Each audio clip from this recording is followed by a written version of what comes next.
Oi, pessoal, tudo bem? Esse é o podcast do Clube do Livro Manda Saia. Meu nome é Ícaro Leite. Eu sou a Maria Arruda. E nós estamos fazendo uma série de bate-papos no universo da literatura e da escrita, especialmente brasileira.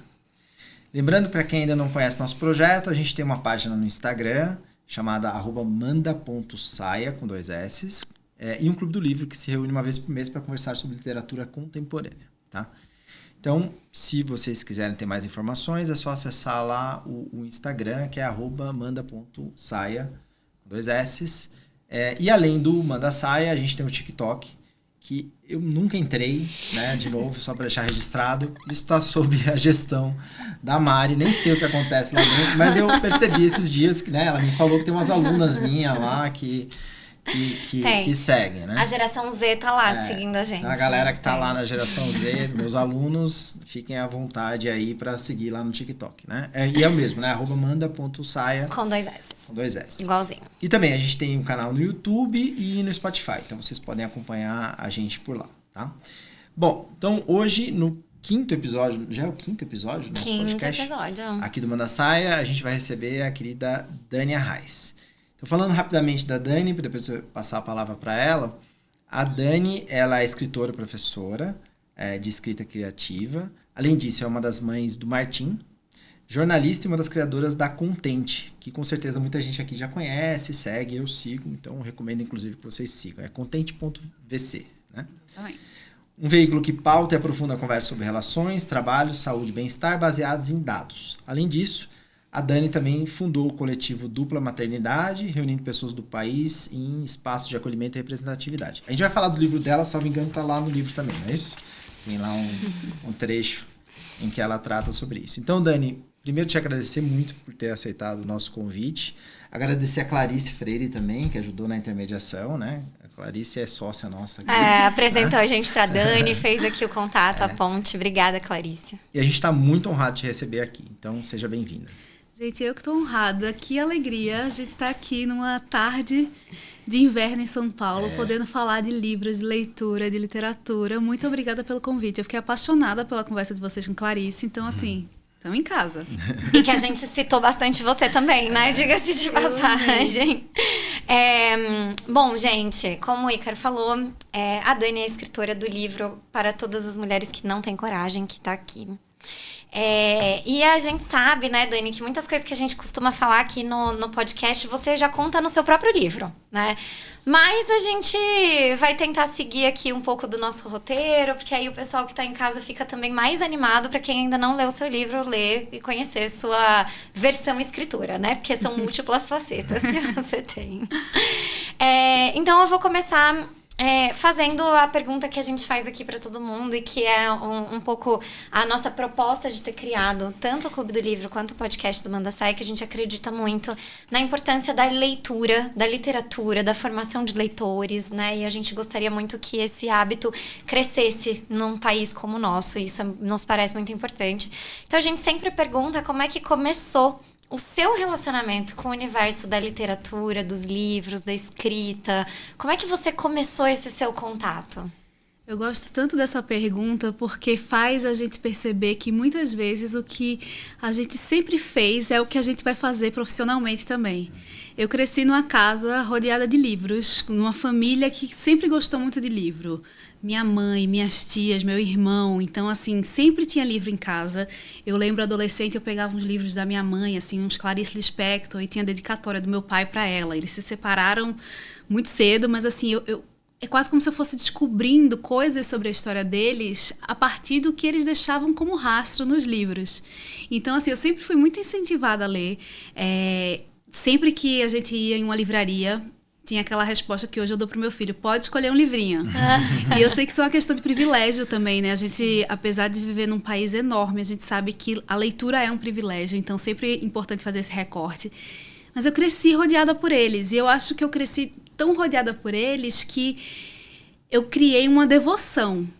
Eu falava, meu Deus, é muito importante. Eu entendi muito cedo que os livros me levavam para uma vida diferente da minha. Então, eu gostava da minha vida, mas eu queria escapar. Eu queria inventar outras possibilidades. E por mais que isso seja um clichê, eu acho que todo mundo que é leitor sabe o quanto isso faz bem. né? A gente conseguir acessar a outros mundos, a gente conseguir sair da nossa própria narrativa, inclusive a gente entender mais sobre o que se passa na gente por meio da leitura. Então eu sempre li bastante desde criança e eu também comecei a escrever cedo. Assim, eu fazia isso na época da escola, eu fazia redação, eu adorava fazer redação, o professor elogiava a redação, eu achava legal. Eu comecei a criar uma história na minha cabeça. Eu criei uns personagens e naquela época eu percebia que eu colocava neles tudo que eu queria viver.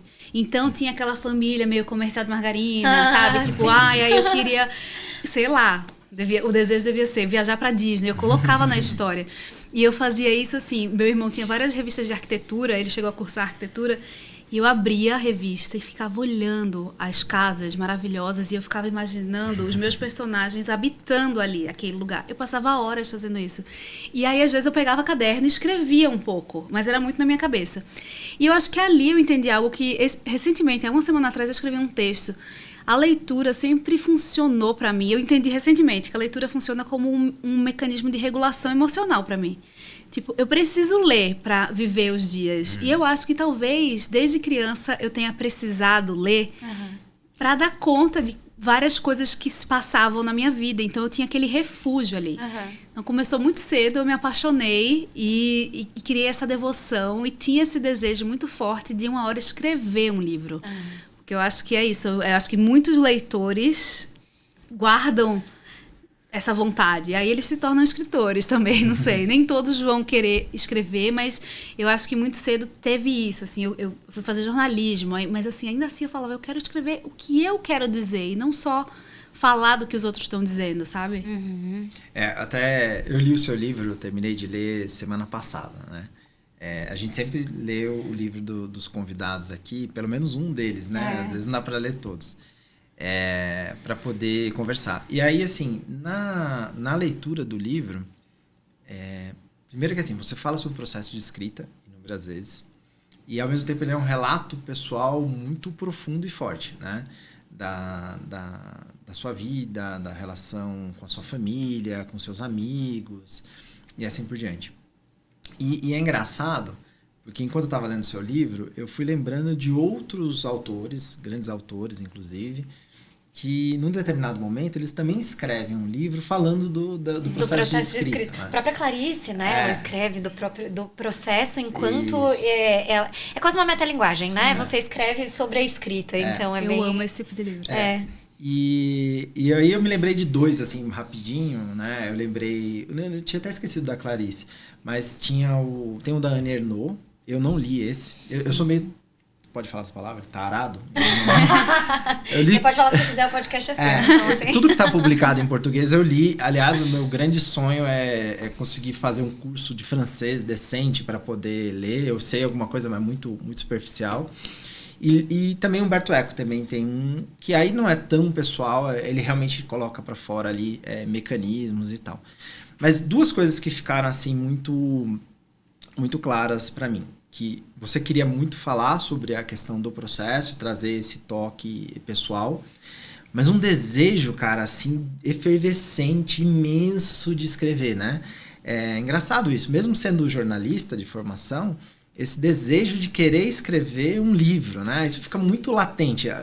Eu escrevi livros técnicos do direito, minha formação é jurídica. Então, assim...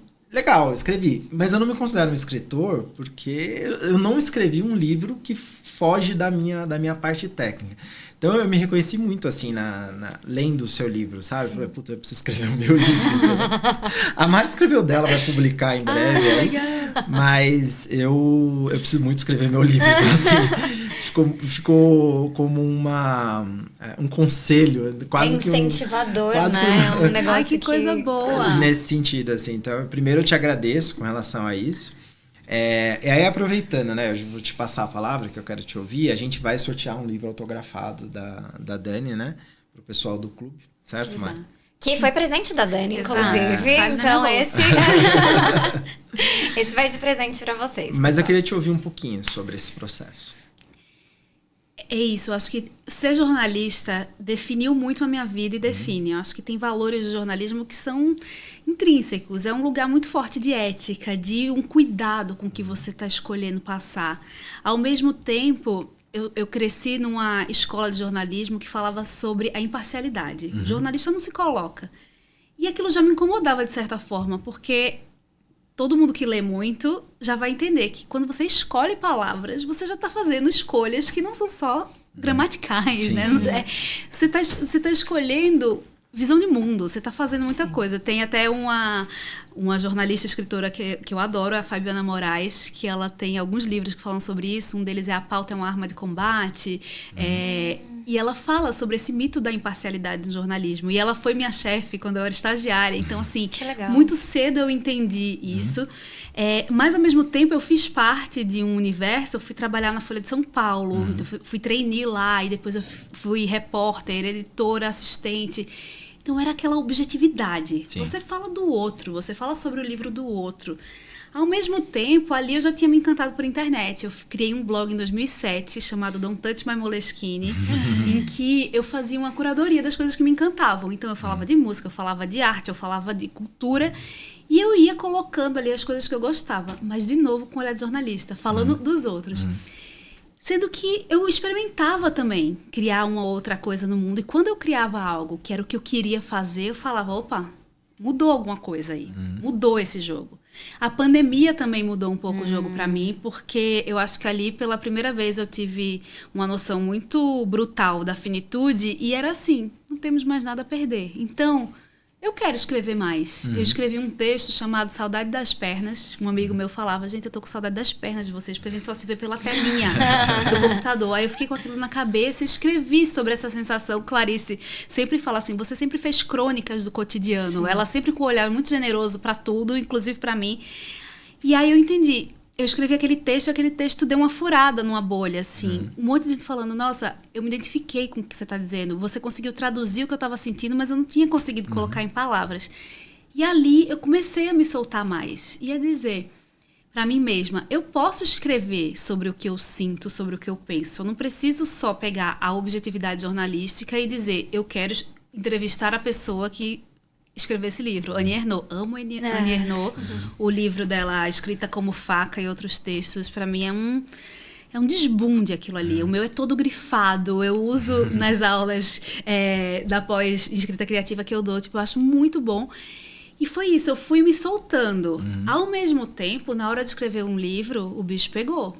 Porque eu comecei a pensar, quem sou eu para escrever? Olha os livros que existem no mundo, as pessoas fazem um pós-doutorado para escrever um livro, quem sou eu, ainda mais partindo de um ponto de vista tão pessoal. Sendo que eu não sou uma famosa, eu não sou uma pessoa que tem 1 milhão de seguidores, cujas outras pessoas vão querer saber da minha vida. Eu sou uma pessoa, tenho uma expressão na internet, mas assim, é outra proporção. Então, eu duvidei muito. Então, quando eu entendi que o livro tinha um fio condutor sobre esse fenômeno da impostora, que acomete todas as mulheres que eu conheço e alguns homens também, eu falei, se eu tô falando desse fenômeno da impostora, eu quero que o livro tenha do processo também. Porque não foi fácil escrever. Eu invejo quem fala assim, muito tranquilo escrever, eu amo, fico esperando aquele momento. Você fala da Elizabeth Gilbert, né? Eu falo, cara, é isso, não é luta. É luta. Eu até cito, né, o da Isabel Allende, que no podcast que ela fala assim, eu amo, fico 12 horas, quase não sinto minha perna, mas era tudo que eu gostaria de fazer. E eu gosto daquela frase que eu não vou lembrar de quem falou, mas assim, muitas vezes eu não gosto de escrever, eu gosto de ter escrito. Sim. Eu gosto da sensação de que consegui, mas a hora que eu fui pensar no suporte do livro, na questão que ele fica também, né? Então eu falava, meu Deus, mas ao mesmo tempo eu ia mergulhando mais nas minhas pesquisas e entendendo, ele é um recorte, mas é um recorte de um tempo. É muita pretensão a gente achar também que ele é algo que, né, assim, é imutável. Que ele seja o primeiro de muitos. Mas aí por isso que eu quis trazer o processo, para mostrar que mesmo nessa tentativa de me autorizar, eu ia por muitos caminhos. E eu gosto de te ouvir falando que você quer escrever o seu sem ser só a parte técnica, porque para mim o objetivo sempre foi esse, chamar outras pessoas para dizerem assim, eu tô olhando aqui para minha vida, tô entendendo, mas assim, onde é que eu não tô me autorizando? Onde é que eu tô me diminuindo? Onde é que eu tô me adiando? Me deixando, assim, para um futuro, quando tudo estiver nas condições ideais? Esse foi um outro ponto que pegou muito pesado. Porque eu tenho um filho de 1 ano e 8 meses, assim. E às vezes eu só consigo fazer as minhas coisas na hora que ele tá dormindo à noite, entendeu? E ainda tentando dividir com a minha esposa, a gente poder jantar junto, fazer alguma coisa junto. Mas é só na hora que ele tá dormindo, assim. Então, tipo, mas ele não dorme pra sempre, né? Graças a Deus. Tipo, não é uma bela adormecida, não é uma bela adormecida. É uma luta pra caber tudo, né? É difícil. Que é isso, né? Eu fui trazendo também. Eu, um filho pequeno, nessas brechas, assim, eu fui percebendo que eu idealizava demais. Eu pensava, um dia eu vou para as montanhas sem Wi-Fi, eu vou escrever 10 horas por dia e tudo vai ser maravilhoso.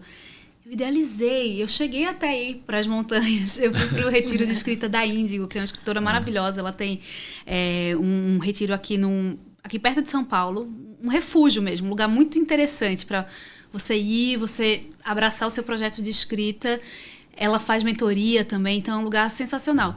Mas eu conseguia ir 2 dias. E o resto dos dias? E aí, a certa altura, eu pensei, eu vou ser uma escritora que se retira para escrever, ou eu vou me colocar na cena escrevendo como dá, nas possibilidades que eu tenho, nas brechas que eu tenho. E aí, fui trazendo. E eu acho que, para mim, era sempre um norte dizer assim, eu não posso querer chegar aqui com essa empáfia de que, eu tô conseguindo, é só você querer, todo mundo tem as mesmas 24 horas, sabe? Todo esse discurso, assim.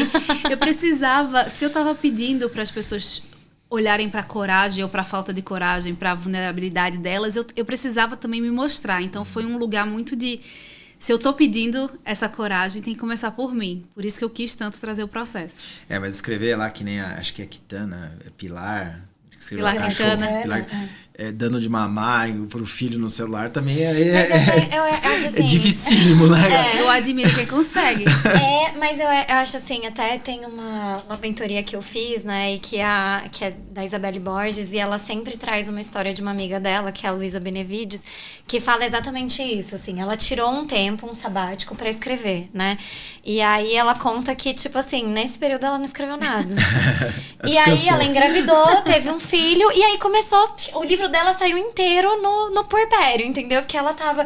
E eu brinco que, assim, pra mim o processo foi um pouco esse, assim. Eu tava trabalhando, ferrada, não sei o que lá, mas aí parecia que era o que você fala, assim, ler é necessário pra existir, pra mim escrever é necessário pra existir, eu preciso pra me entender como sujeito no mundo, porque eu não consigo, eu preciso dialogar comigo mesma, né?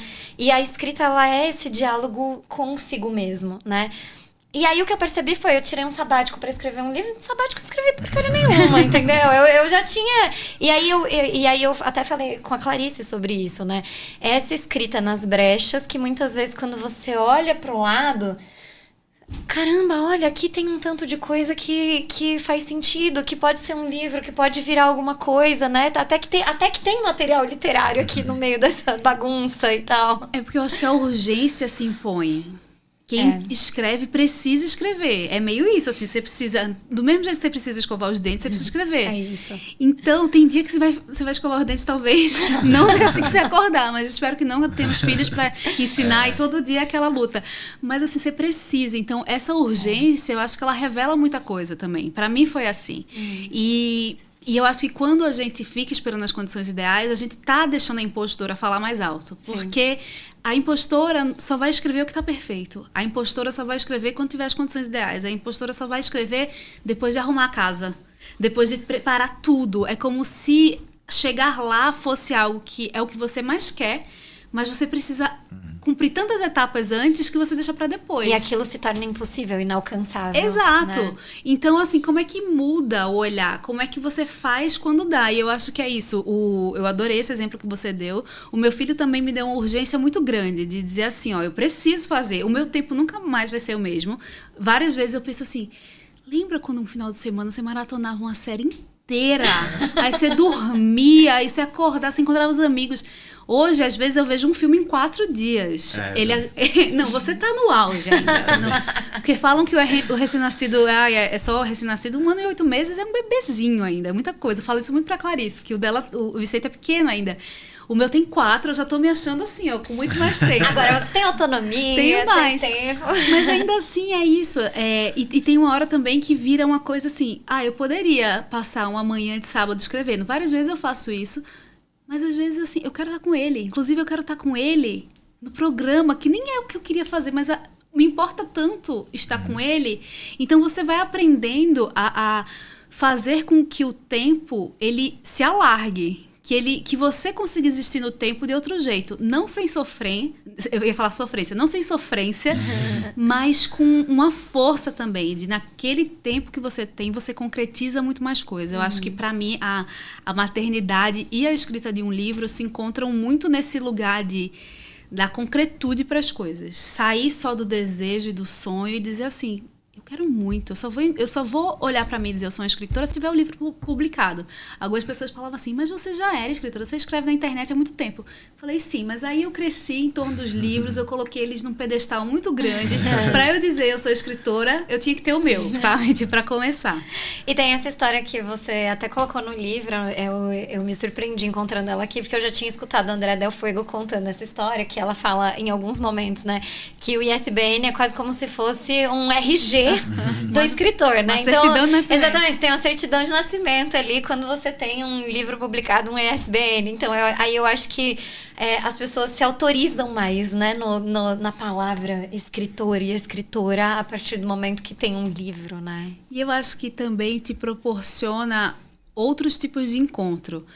Hoje mesmo, nesse dia que a gente está gravando, de manhã eu estava dando uma palestra numa pós-graduação do Einstein, o hospital. Eu fui na Bibla, uma livraria de rua maravilhosa no Alto de Pinheiros, que eu amo. E aí a Alessandra, que é uma das donas, falou, Dani, deixa uns livros autografados aqui. Eu falei, deixo. Olha como é legal. Um dia você tá morrendo de medo de escrever um livro, no outro dia você deixa livros autografados na livraria. Aí eu fiz fiz frases diferentes, mas eu coloquei em um deles, assim, que esse livro te encontre no momento certo. Aí a pessoa que me convidou hoje, a Etienne, ela falou assim, sabe como eu cheguei em você? Eu fui na livraria, peguei esse livro, já gostei do nome. Quando eu abri, era muito o que eu precisava. Eu li, eu precisei trazer você aqui. Esse encontro, como é que ele ia acontecer? Talvez ele até pudesse acontecer pela internet, mas a pessoa veria um pedaço de mim, assim, um texto, não um mergulho mais profundo.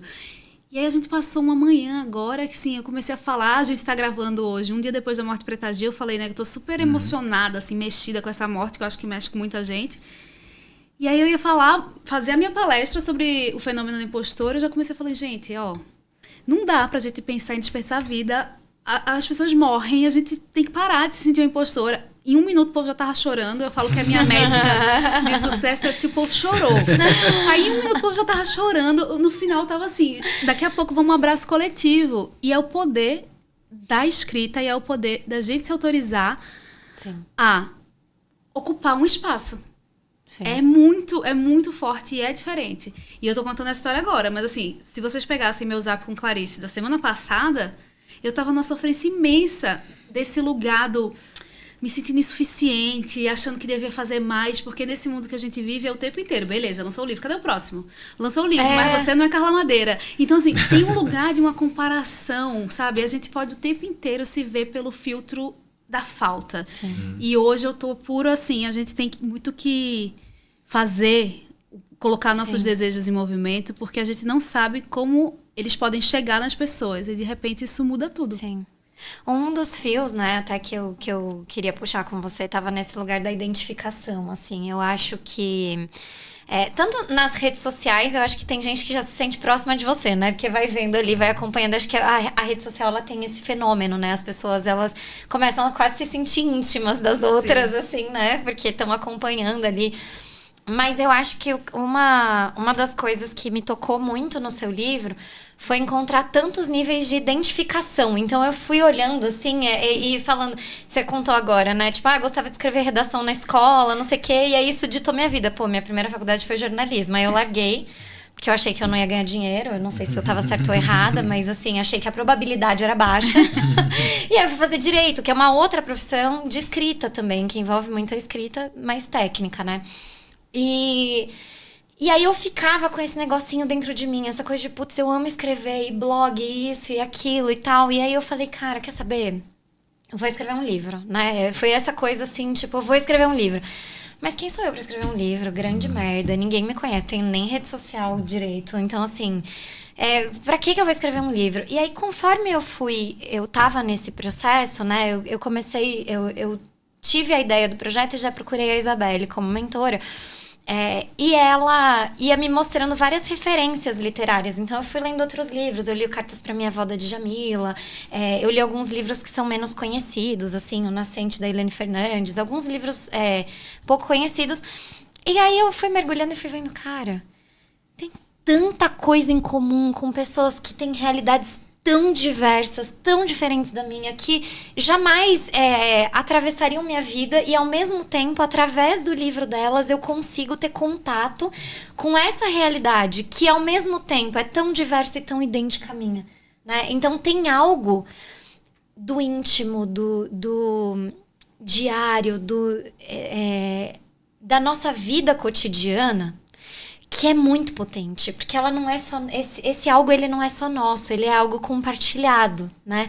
E eu acho que esse seu livro, ele mostra muito isso, assim, ele é um mergulho sobre a intimidade de uma mulher, que revela muito sobre a intimidade de outras tantas mulheres, inclusive a minha mesma, né? E uma reflexão que eu fiquei, assim, compartilhando até do meu processo é assim: eu estou morrendo de medo deste livro sair na rua. Eu vou ter meia dúzia de pessoas me lendo. Porque, como diz Marcelino Freire, tio, tia, todo mundo compra teu livro e ninguém lê. Então, assim, meia dúzia. A galera vai botar na prateleira e meia dúzia vai ler. Mas da meia dúzia que vai me ler, eu tô, assim, com medo, uma coisa. Eu vou ler também. Eu quero saber sobre o que é. Já tem nome? Qual é a história? É um livro de memórias. Ele é autobiográfico, assim como o seu. Eu falo pouco de processo de escrita, mas eu falo muito de infância, da minha casa, da minha família, de como que era, né? Então, assim, ele é bem autobiográfico, né? E aí, às vezes, as pessoas falam, é autoficção? Pode ser também, porque a partir do momento que a gente escreve, ainda que seja autobiográfico, a gente está escrevendo sobre um ponto de vista. Uhum. Então, assim, é o ponto de vista da minha criança. Não é necessariamente o que aconteceu ou deixou de acontecer, né? Mas ele é autobiográfico. Então, dá um arrepio, assim, de tipo, e agora, gente? Aquele negócio, assim, que eu guardei as 7 chaves, entendeu? Que eu tinha um diarinho que eu trancava. Agora isso aí vai estar no mundo e qualquer pessoa pode ler, mesmo que seja essa meia dúzia. Você sentiu esse arrepio na espinha, assim? Você também ficou um pouco ansiosa? Ou você já estava, tipo, disposta a abrir o que você escreveu no livro? Já era porque você já estava disposta a abrir, assim? Mulher. Eu adoro quando o Recifense começa com mulher. Já começou bem. Veja só. Eu escrevi esse livro sem contar pra ninguém. Tipo, meia dúzia de pessoas sabiam que eu estava escrevendo esse livro. Porque era uma mistura de... Aprendi com a minha tia. Eu lembrei dela já na outra resposta. Minha tia fala assim, quanto mais coisa você tem para fazer, mais você faz. Então, essa história do se retirar ou você fazer nas brechas. E minha tia sempre fala também, não conta não as coisas antes de acontecerem. Acho que eu introjetei isso. E junto com uma impostora que ficava... Quem é você? Quem vai ler? Meia dúzia, papapá. Aí, a certa altura, o mergulho estava profundo. Aí, tem um texto especificamente em que eu nunca tinha falado para ninguém. E eu escrevi num livro. E é um texto que fala de um abuso. Uhum. E aí, eu nessa toada de não falei para ninguém, chega a hora de liberar para o mundo. Uma hora na escrita eu falava assim, eu preciso escrever. Escrever é mais forte do que não escrever. Eu pensava, vão ler, vão achar. Ao mesmo tempo eu pensava, isso é o meu ponto de vista. Quem tiver outro, que conte o outro, que faça o seu livro. Vou ler, vou gostar, inclusive. Mais quebra-cabeça, mais pecinhas. E aí o que aconteceu foi, consegui liberar, liberei para a editora e fiz um vídeo contando. Gente... Olá, eu vou lançar um livro. E o nome dele é Para Todas as Mulheres que Não Têm Coragem. Na véspera, eu tinha gravado o vídeo, já deixado editado para postar de manhã. Aí Laura, minha mulher, virou e falou assim, tu contaste pra tua mãe, pra tua tia? Eu falei, não. Aí ela falou, elas não sabem pelo Instagram. Eu falei, Aí ela... Tipo assim, entendi. Pequeno detalhe. E foi. E assim, quando eu fui pra Recife, lancei lá... Eu tava assim, né? É isso, a sensação que dá todo mundo pode ler, mas se a família preferir só comprar e não ler, tá tudo bem. Mas eu sei que leram, e também aí começa um outro processo, assim, tipo, minha família não é uma família que fala muito, mas eu sei que aprofundou, assim, sabe? Tipo, eu sei que tocou, mas foi muito forte pra mim entender que eu poderia escrever, que eu poderia colocar aqui. Porque, de novo, isso, a gente pensa o que é que o outro vai achar. E a gente talvez seja uma eterna criança querendo ser amada o tempo inteiro e não ser confrontada.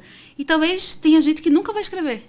Sim. Eu estava numa conversa na semana passada na Escrevedeira sobre o lançamento do livro novo da Vera Iaconelli, que chama Análise, e ela faz um mergulho na própria vida, misturando com o processo de análise. E ela falou uma hora, ela falou assim: se a minha mãe já tivesse morrido, talvez eu tivesse contado outras coisas nesse livro. Mas esse livro é o livro que eu precisava escrever agora e consegui escrever. E ela fala muito disso, das versões. Ela conta do pai, que era alcoólatra. Ela fala, quando eu entendo nesse ponto de vista, isso aconteceu. Ela fala, mas eu entendo esse ponto de vista e isso aconteceu. Então é um mergulho, vocês vão gostar. Annie Ernaux, autoficção. É isso.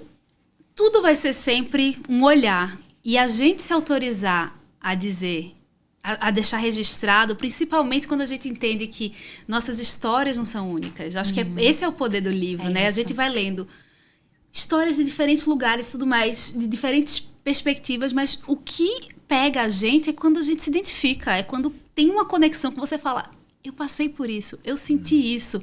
Isso me lembra a infância na casa da minha avó. Tipo, e é isso. Tem aquele meme, né? Nem toda experiência é individual. Eu acho que a literatura deixa muito claro que a gente vai segurando, a gente vai se entendendo mais, a gente vai se humanizando mais quando a gente se coloca. Então é meio que pânico. Vão ler ou vão folhear, mas que bom que você escreveu. Que bom que vai para o mundo, porque vai muito além das pessoas que te conhecem. Acho que é massa, inclusive, para quem te conhecer mais, mas tem todo o resto do mundo aí, 7 bilhões de pessoas. É verdade. Deixa eu te perguntar uma coisa, agora falando do Contente. Quando a gente falou do seu nome e tal, para te convidar, eu entrei no Contente para seguir. Eu não seguia. Minha esposa já seguia já. Então ela já acompanhava, já fazia... E alguém do casal. Não, e entre mulheres eu acho que é mais comum do que entre homens, talvez, na rede social, não sei. É engraçado, né? Eu acho que tá corretíssimo, porque não é o tipo de coisa... De material, digamos assim, que aparece pra mim no Instagram. Eu acho. O demográfico é muito mais mulher. Como sempre é mais mulher. Em clube do livro, em sala de aula. O nosso clube do livro, tanto... A gente tem 2, né? Acho que a gente não tem o que fazer da vida. A gente tem pouca coisa pra fazer, a gente trabalha pouco. O Manda Saia, que é online, então só tem mulher praticamente. Sou eu e mais 2 meninos. Tem acho que 2 homens. Tem um inscrito que nunca vai, mas é meu amigo, eu perdoo. E os outros que... Mas ele lê. E a gente tem um outro físico que a gente criou... Aliás, fez 3 anos esse clube, né? Legal. A gente vai fazer uma festinha agora, né? A gente criou no trabalho e ele já furou todas as bolhas de trabalho. E estamos aí presencial em São Paulo com gente de Recife. A gente já saiu de lá e tal. E também só tem eu e mais um. Só. Né? Assim, o homem não lê. Isso é um negócio muito assustador, assim. O homem, em geral, ele não lê e, consequentemente, o tipo de material que bate nele pelo algoritmo, etc., né, nas redes sociais, é um material diferente, entendeu? É um material muito relacionado com esporte, com mulher... Para negócios. Se for ler um livro, como você vai ser? Futebol, cara, assim, tudo quanto é tipo de página de futebol aparece. Eu nem sou um grande cara que gosta de acompanhar muito futebol e tal. Então, assim, não me aparecia. Mas quando eu falei que ia conversar com você, ela falou, eu conheço lá do Contente, conheço ela, tal. Aí eu fui olhar mais, né? Passei a seguir a página e fui olhar um pouco mais para entender como é que funciona o trabalho lá. E aí eu queria que você falasse um pouquinho.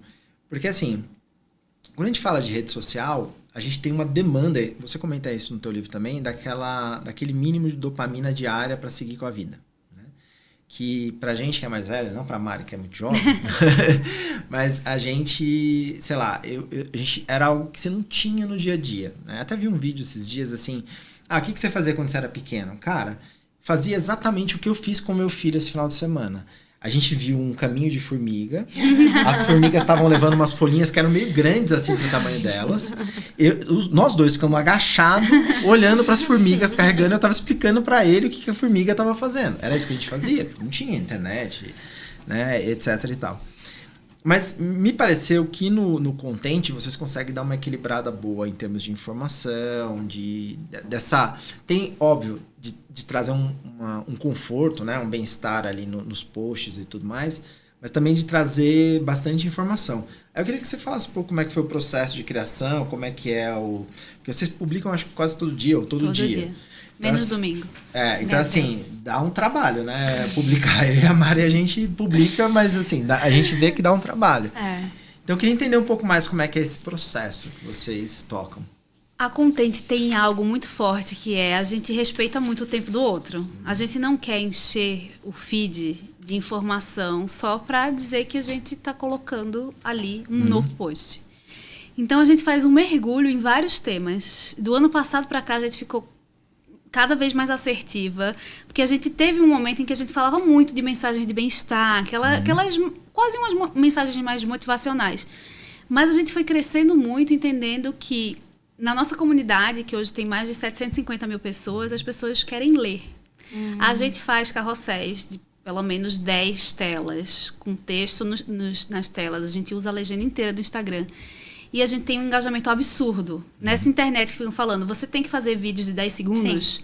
A gente mostra que existem pessoas interessadas em usar esse tempo que elas passam na internet para aprender sobre alguma coisa e principalmente para trocar em comunidade. Porque eu sempre falo que o conteúdo da Contente, ele não se encerra no que a gente fala, ele se desdobra na conversa.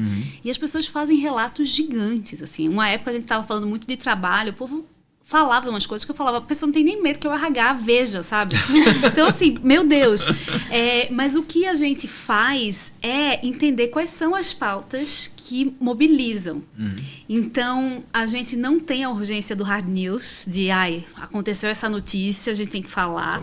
Mas a gente tem uma percepção sobre o espírito do tempo. Então, a gente gosta muito de trazer contexto, a gente gosta de fazer experimentos, a gente gosta de falar assim, vem cá. Bora falar sobre masculinidade? Vamos mostrar que os meninos estão crescendo misóginos, porque a timeline que é entregue para eles, se eles ficam 20 minutos no TikTok, de repente eles começam a ter acesso a umas informações que tornam eles cada vez mais misóginos. Por que isso acontece? Então a gente explica, a gente traz entrevistas, a gente traz dados. E o que acontece é essa virada de chave. As pessoas falam, caramba, tô entendendo por que é importante ficar com meu filho vendo o Caminho das Formigas e não deixá-lo na frente de uma tela o dia inteiro. A tela podia até me liberar um tempo, mas o que vai fazer com o cérebro dessa criança, a gente vai ver os efeitos mais pra frente.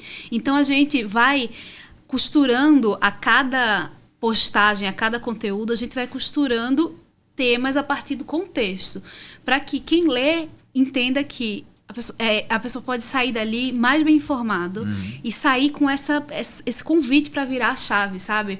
Nessa internet que está o tempo inteiro te falando, você tem que fazer isso, você tem que fazer aquilo. Como é que a gente olha para as questões de uma forma estrutural? Né? Como é que a gente enxerga o mundo? A gente tem uma missão que é pensar na internet que a gente quer que exista.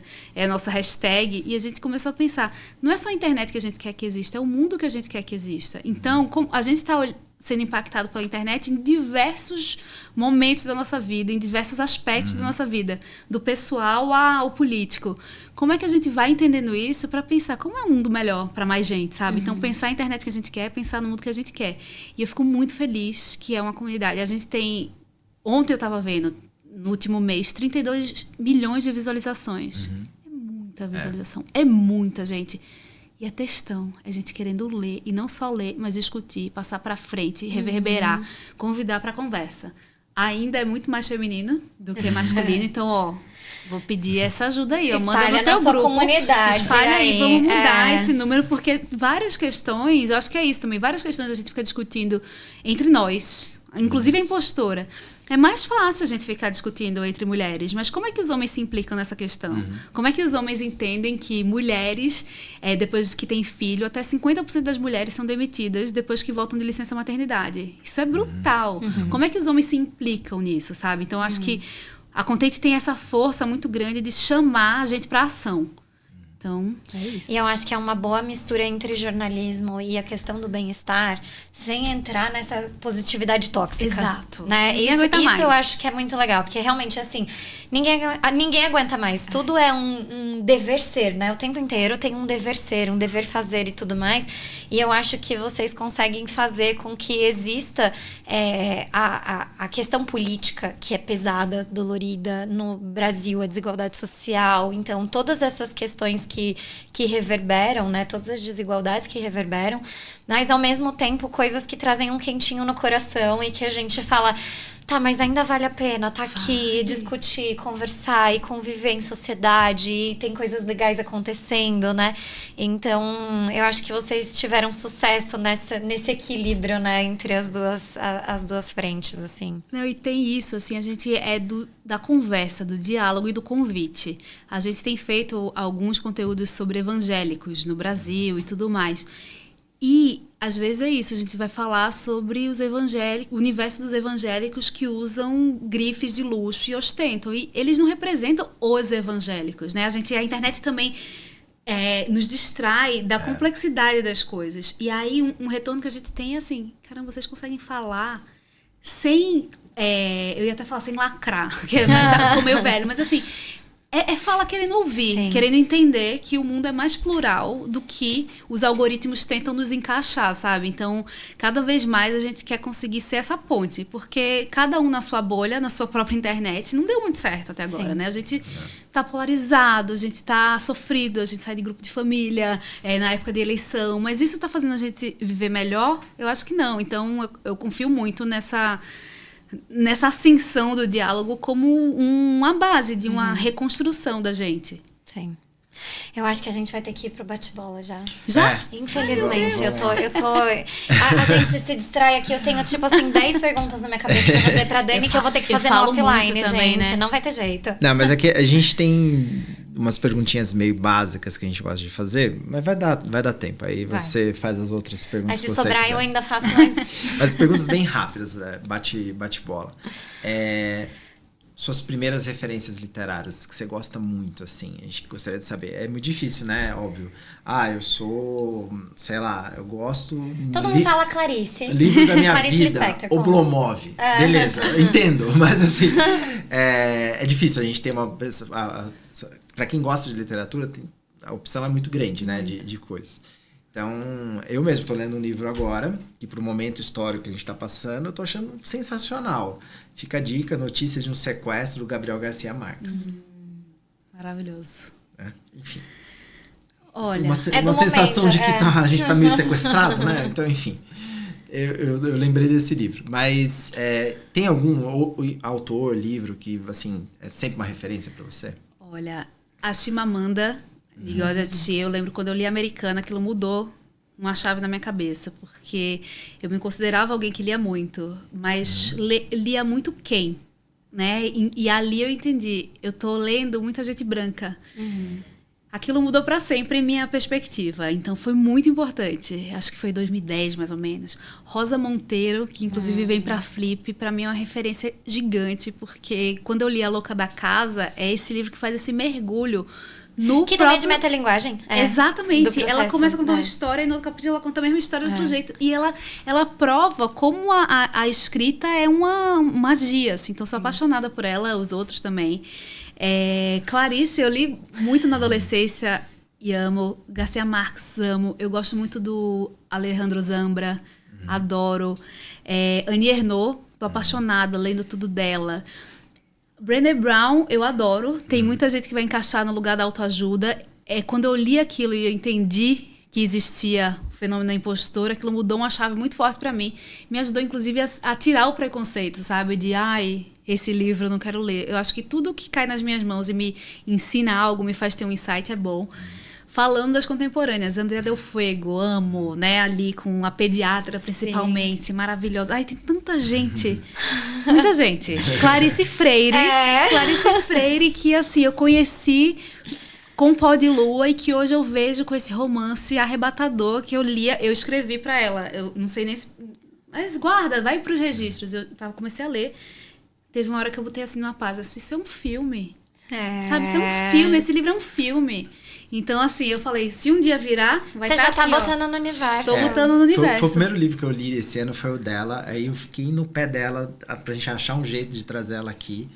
E juro, eu acho que eu sou o maior comprador de livros. Hoje existe uma seita de claricianos criada por Ícaro. Tipo assim, ó, eu dei um livro dela semana passada pra uma pessoa que foi fazer uma reunião, eu levei o livro dela. Aí minha esposa falou assim, preciso dar um presente pra fulana. Eu falei, dá o livro da Clarice. Aí ela levou o livro hoje da Clarice pra já dar, pode comprar entendeu? de baseada, deixar assim, vai ser o presente de vocês. Maravilhosa. Eu já dei o livro dela pra uma galera já. É isso, virou Virginia referência. Woolf com Teto Todo Seu. E é isso, todos esses livros que falam também de processo, eu gosto demais. E uma outra pergunta rapidinha é, no seu livro, teve alguma passagem que te marcou mais, assim? Eu sei, uma que me surpreendeu bastante foi o relato do abuso, né? Achei bem forte, assim. E a história com o seu irmão, achei muito pessoal, assim, e bastante corajosa, ambas as partes ter colocado, assim, são trechos que me marcaram na leitura, assim. É curioso a gente estar fazendo essa conversa agora, porque eu tava... Amanhã vai ser o último dia de gravação do audiobook desse livro. Gravando, né? Gente, é toda uma experiência, é maravilhoso, trabalhoso gravar, tô aprendendo a ler em voz alta. Inclusive, estou tendo uma direção da Mica Liz, que é uma atriz maravilhosa e diretora. Sim. E, rapaz, para ler o que você escreveu. Outras camadas. E aí, algumas partes, assim... E é isso, né, nessa leitura, eu tô lendo o livro, assim, não é uma conversa. Então, eu tô lendo o livro. Então, tem uma polidez, assim. Mas a garganta deu umas travadas quando eu voltei pra exatamente essas partes. Essa do abuso, muito difícil ler em voz alta. Pensa, eu nunca tinha conseguido contar. Sim. Aí eu escrevi e me livrei. Não voltei pra ficar lendo, entendeu? As pessoas que leiam, E a do meu irmão muito também, porque o tempo passa e o luto, as pessoas gostam de falar assim, depois de um tempo, a saudade se acomoda e você fica bem. Eu não fico, e eu acho que, inclusive, essas mortes públicas, como a da Preta Gil, elas me comovem no lugar que a vida foi interrompida.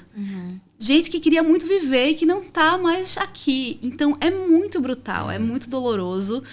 Então, voltar, sabe? Tipo, é isso, ele não viu. Não me viu sendo escritora, ele não me... Sendo que ele é a pessoa que me alfabetizou.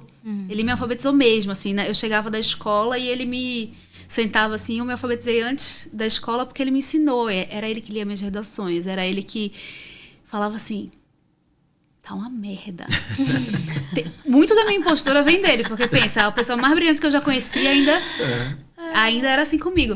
Então, me acostumei desse jeito. Aí ele falava, vai fazer o seguinte, tu vai ler. Lê uma coisa, lê outra, pensa e escreve de novo.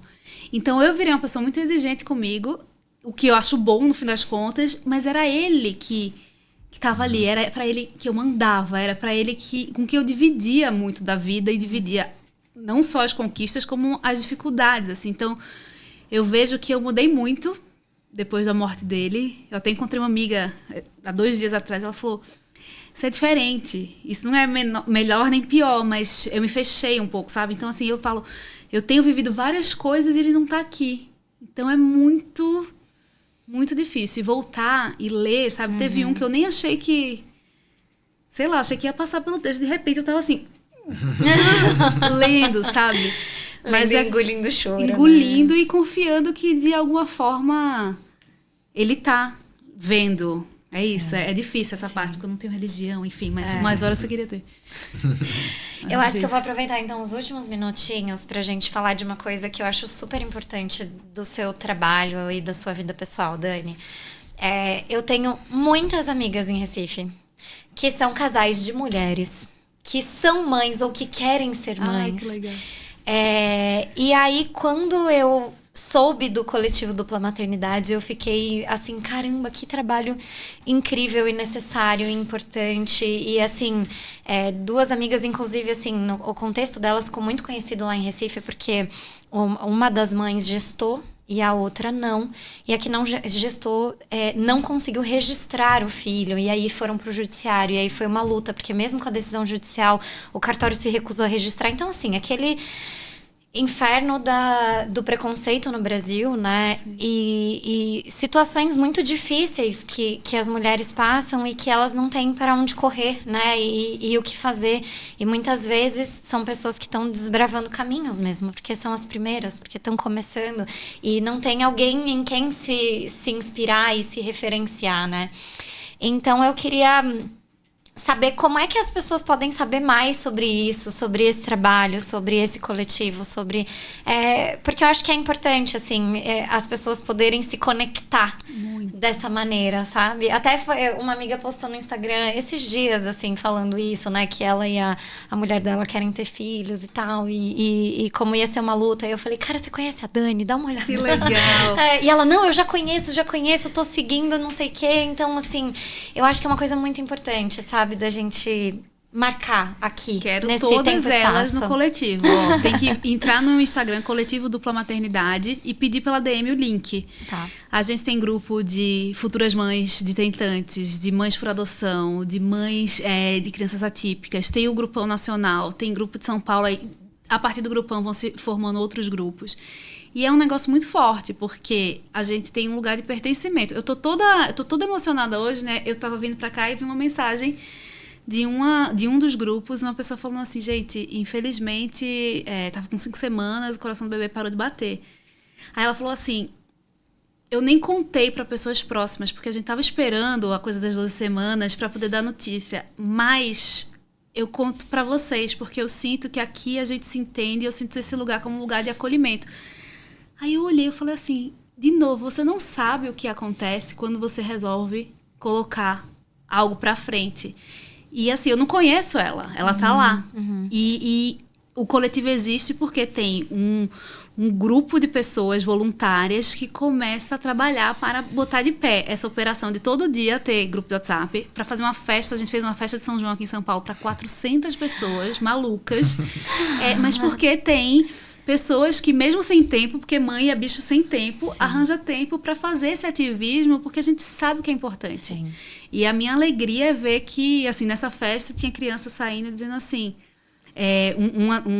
um casal falou assim, minha filha estava sentindo vergonha de ter 2 mães, porque ela não convive com ninguém da dupla maternidade. Então ela estava meio na escola, assim, escanteada e tal. Ela saiu da festa dizendo assim, vocês podem ter mais um filho, sim. Cara... E pra gente é bom, imagino para as crianças, sim, crescerem com a referência de que elas não são as únicas, sabe? Tem mais famílias, assim, e a gente se ajuda, se apoia e se organiza, porque o mundo está. Ao contrário, ninguém reparou, todo mundo reparou, e quem reparou começa a se organizar, porque a gente não sabe o que vem. Então é um orgulho na minha vida, assim, ver a força que tem quando a gente está em comunidade. Eu acho que em tudo, assim, na Contente, no coletivo, no livro, tudo pra mim é parte desse lugar de comunidade. Eu fico pedindo para as pessoas escreverem, né? Então, assim, eu escrevo e deixo espaço para quem quiser escrever. E aí, quando eu faço conversas sobre o livro, eu faço lançamento, de repente eu peço pro povo escrever e acontece a magia da gente se colocar por escrito e da gente dividir esse tempo ali, se colocando a partir de algo tão íntimo que reverbera no outro, assim. Então, pra mim, acho que é um chamado da vida, assim, fazer tudo em comunidade. Ai, que bom. Eu acho que é isso, então, Dani. Infelizmente, tá acabando. Fala aí pro pessoal suas redes sociais, seus arrobas, pro pessoal te encontrar. Quem ainda não te segue, que eu não sei onde é que tá no universo que não tá seguindo a Dani, mas enfim, pra quem ainda não tá seguindo. Sigam Dani Arraes, Arrais, no Instagram. daniarrais.substack.com. Tô amando ter uma newsletter. Tô nessa moda do Substack. Voltamos ao blog, né? Voltamos ao blog. Eu fico ali, ó, escrevendo sem pensar no tamanho. Tô amando. Contente.vc, também no Instagram. Também tem newsletter, tem LinkedIn. Em breve vai ter podcast. Site, Contente.vc, o site, lindo.